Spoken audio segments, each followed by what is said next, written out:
ఇప్పటికి నిదర్శనం వడ్డే రమేష్ గారు ఆ రోజు నా పట్ల చూపిస్తున్నట్టు ఔదార్యం. Thank you sir. Thank you very much బాబు. థ్యాంక్ యూ ప్రభు గారు. Thank you. నవీన్ గారు హాయ్ అండి. హాయ్. Hi sir.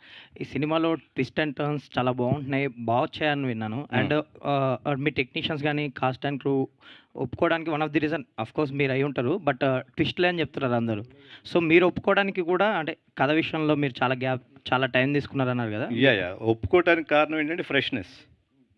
స్క్రీన్ ప్లేలో కానీ స్టోరీ లైన్లో కానీ క్లీషేడ్ అంటే రెగ్యులర్గా వచ్చే సీన్స్ లాగా లేకుండా ఒక కథని స్పీడ్గా ముందుకు తీసుకెళ్లే స్క్రీన్ ప్లే కుదిరింది కాబట్టి ఒప్పుకోవటం జరిగింది. అండ్ మీరు చేసిన మా సినిమాల్లో ఎక్కువ అంటే డ్యాన్సులు ఫైట్లకి స్కోప్ లేదు, బట్ ఈ సినిమాలో ఫైట్లతో పాటు డ్యాన్సులు కూడా చేశారని విన్నాం. డాన్సులు ఇంతకుముందు కూడా చేశాను, బట్ ఫైట్లు చేయటం అనేది ఈ సినిమాలో కొంచెం ఎక్స్టెన్సివ్గా ఉంటుంది. ఎక్స్టెన్సివ్ అంటే ఓవర్ ఎక్స్టెన్సివ్ కాదు, to where it is required. All the very best అండి. Thank you so much. Thank you. Naveen గారు, మీరు అంటే ఈ తీసుకున్న గ్యాప్ టైంలో మీ సినిమాలను కానీ లేదంటే మీ పేరుని కానీ బాగా ఎలివేట్ చేసిన one of the director Kalyan Shankar. తన మ్యాడ్ అనే మూవీలో I want to thank him also in this perspective that he used it in mad film కదా.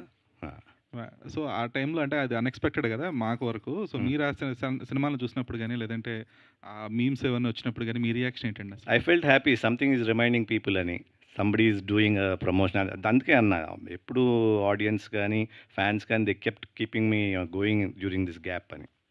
Yeah really thank them. Okay. At the same time మీరు ఇప్పుడు ఇన్నాళ్ళ తర్వాత ఒక కంబ్యాక్ ఇస్తున్నారని చెప్పేసి అంటే లైక్ మీరు అనౌన్స్ చేసినప్పటి నుంచి కూడా there been a good buzz.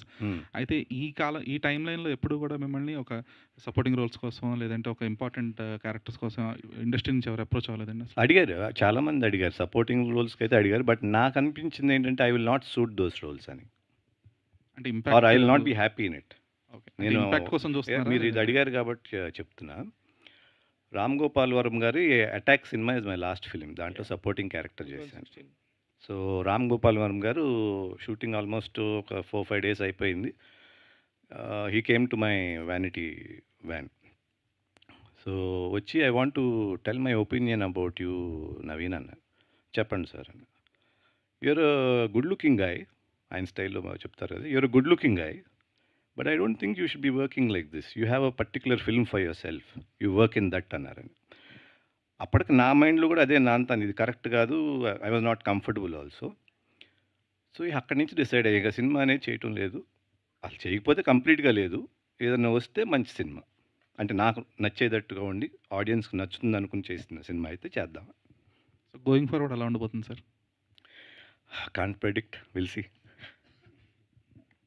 Already ఇప్పుడు ఉన్న సిచ్యువేషన్స్లో థియేటర్స్కి కొంచెం పరిస్థితులు, ఇదివరకు ఒక సినిమా విడుదలైందంటే ఖచ్చితంగా ఒక రన్ ఉండేది.